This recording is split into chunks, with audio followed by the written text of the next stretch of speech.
Hi, this is Derek Brown, bringing you the third in a series of videos called Marietta High School in Black and White. In this episode, we'll take a look at a 10-year enrollment trend in a few of the Marietta City Schools from 2007 through 2016. These numbers are taken from our tool called Knowledge Universe, which tracks academic, enrollment, financial, and governance information for all 2,300 of Georgia's public schools. If you take a look at the blue header row, you'll see that we're looking at Black, White, and Hispanic student enrollment and its changes from 2007 to 2016.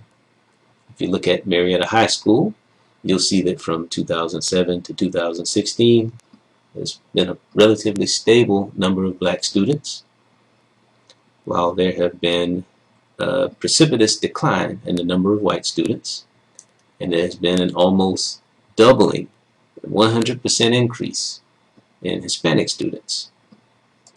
What I really want to focus on, though, are the trends at what is considered to be the flagship elementary school, perhaps the flagship school period in the Marietta City School System, Westside Elementary School. And I want to draw your attention to the shift that occurred between 2012 and 2013, where you'll notice that the school lost almost half of its black population and almost 25% of its Hispanic population. What would cause a shift like that in a one-year period where the white student population grew slightly? What causes a shift like that? Well, a little research in the annals of my mind reminded me that in 2013 there's a public housing development near Powder Springs Road and Garrison Road. Now, for context, I used to live off of Garrison Road many years ago. I currently live off of Powder Springs and Cunningham Road, so this is less than 2 miles from my house.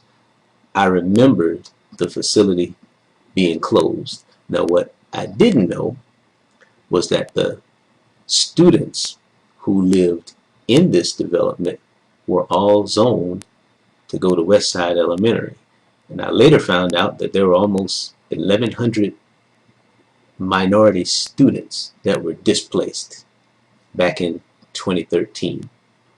And if many of those students were slated to go to Westside, then it would stand to reason that that at least represents part of the basis for this shift that you saw, this one-year shift where there's this gulf of students that seemingly disappeared.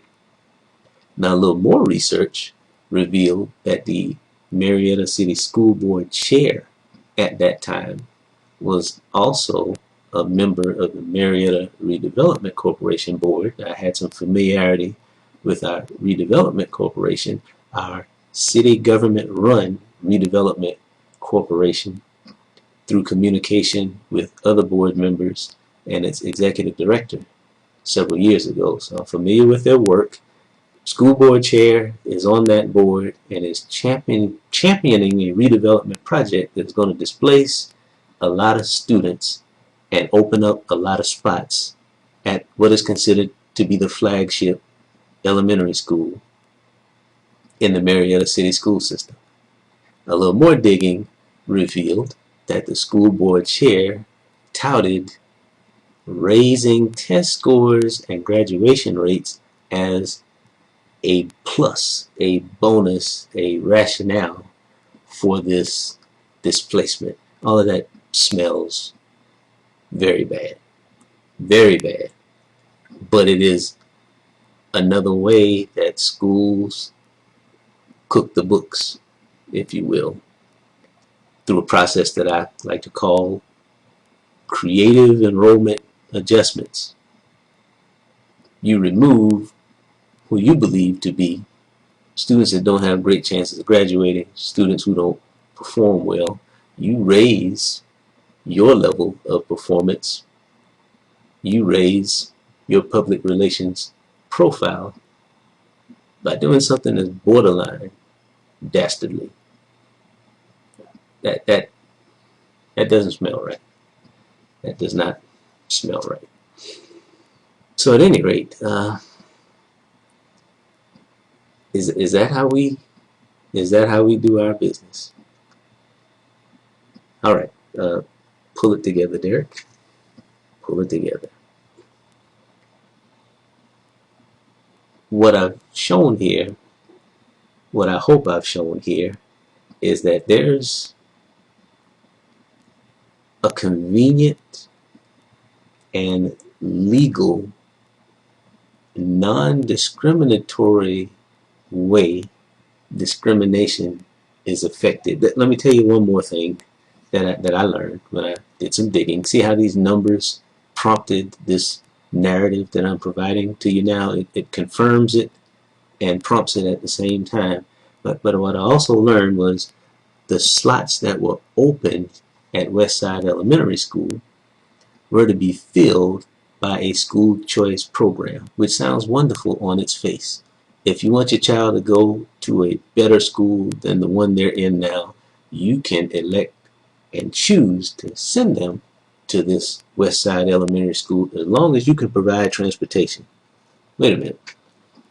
You provide transportation to the other 10 schools in the system, but if you want to come to Westside and get one of these available slots, you have to provide your own transportation.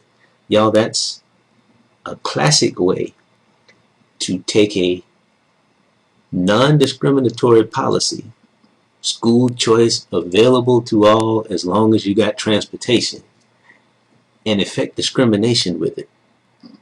I hope you see that.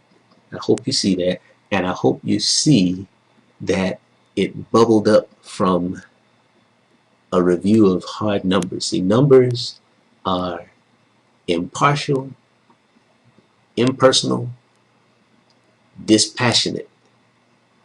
They don't argue with you, but they're very hard to argue with.